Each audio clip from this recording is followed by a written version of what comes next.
بسم اللہ الرحمن الرحیم۔ معزز سامعین و ناظرین، السلام علیکم ورحمۃ اللہ وبرکاتہ۔ میں امید کرتی ہوں کہ آپ سب خیریت سے ہوں گے، خوشحال ہوں گے۔ میری دعا ہے کہ اللہ تعالیٰ آپ کو خوش اور آباد رکھے۔ آج کی میری اس ویڈیو کا موضوع ہے حضرت زینب، یعنی کہ حضرت زینب بنت علی۔ اس سے پہلے کہ میں ویڈیو کا باقاعدہ آغاز کروں، تمام ناظرین جو میرے چینل پر نئے ہیں وہ کائنڈلی چینل کو سبسکرائب کر دیں اور بیل آئیکن کو پریس کر دیں تاکہ اپلوڈ ہونے والی ہر نئی ویڈیو کا نوٹیفیکیشن آپ کو ملتا رہے۔ تو آج کی ویڈیو کا موضوع ہے زینب بنت علی۔ زینب بنت علی جو کہ امام علیہ السلام اور امام علی علیہ السلام اور فاطمہ سلام علیہ کی بیٹی، یعنی کہ حضرت محمد صلی اللہ علیہ وسلم کی نواسی تھیں۔ واقعہ کربلا کی سب سے نمایاں خاتون تھیں۔ تاریخی کتابوں میں آپ کے ذکر شدہ القاب کی تعداد 61 ہے۔ ان میں سے کچھ مشہور القاب درج ذیل ہیں، یعنی کہ ثانیہ زہرا، عالمہ غیر معلمہ، نائبات الزہرا، عقیلہ بنی ہاشم، نائبات الحسین، صدیقہ صغرا، محدثہ، زاہدہ، فاضلہ، شریکۃ الحسین، راضیات بالقدرورہ قضا۔ حضرت زینب علیہ السلام کو حضرت محمد صلی اللہ علیہ وسلم کی زیارت کرنے اور ان سے سیکھنے کا موقع ملا۔ جب وہ 7 سال کی تھی تو ان کے نانا حضرت محمد صلی اللہ علیہ وسلم کا انتقال ہو گیا، اور اس کے تقریباً 3 ماہ بعد حضرت فاطمہ بھی انتقال فرما گئی۔ حضرت زینب کی شادی عبداللہ بن جعفر طیار علیہ السلام سے ہوئی۔ ان کے 5 بچے ہوئے، جن میں سے اون اور محمد کربلا میں امام حسین علیہ السلام کے ہمراہ شہید ہو گئے۔ اس کے علاوہ دیگر 3 عبداللہ، عباس اور ام کلثوم ہیں۔ خود زینب علیہ السلام کربلا میں موجود تھی۔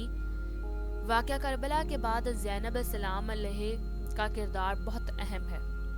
واقعہ کربلا کے بعد وہ دمشق لے جائی گئیں، جہاں یزید کے دربار میں دیا گیا ان کا خطبہ بہت مشہور ہے۔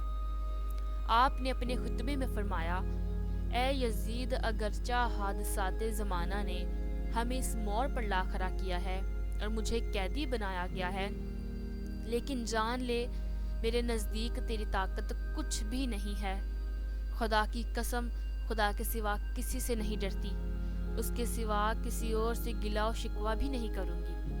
اے یزید، مکر و حیلے کے ذریعے تو ہم لوگوں سے دشمنی کر سکتا ہے تو کر لے، ہم اہل بیت سے دشمنی کے لیے تو جتنی بھی سازشیں کر سکتا ہے کر لے، لیکن خدا کی قسم تو ہمارے نام کو لوگوں کے دل و ذہن سے اور تاریخ سے نہیں مٹا سکتا، اور چراغ وحی کو نہیں بجھا سکتا، تو ہماری حیات اور ہماری افتخارات کو نہیں مٹا سکتا، اور اسی طرح تو اپنے دامن پر لگے ننگو آر کے بدنما داغ کو بھی نہیں دھو سکتا۔ خدا کی نفرین و لعنت ہو ظالموں اور ستمگروں پر۔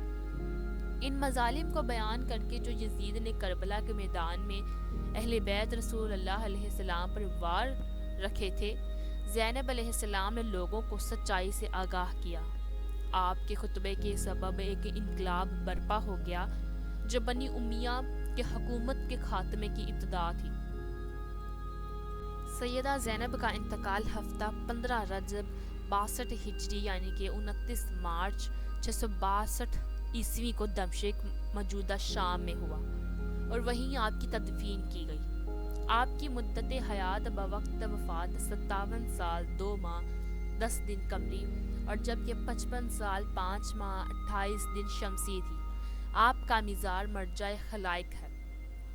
میں امید کروں گی ناظرین کہ حضرت زینب کے متعلق تمام معلومات آپ کو پسند آئی ہوگی، اور امید کروں گی کہ آپ کو ویڈیو اچھی لگی ہوگی۔ اگر ویڈیو اچھی لگی ہو تو لائک، شیئر اور کمنٹ ضرور کیجیے گا، اور کائنڈلی چینل کو سبسکرائب کر دیں اور بیل آئیکن کو پریس کر دیں تاکہ اپلوڈ ہونے والی ہر نئی ویڈیو کا نوٹیفیکیشن آپ کو ملتا رہے۔ اپنی دعاؤں میں یاد رکھیں۔ اللہ حافظ۔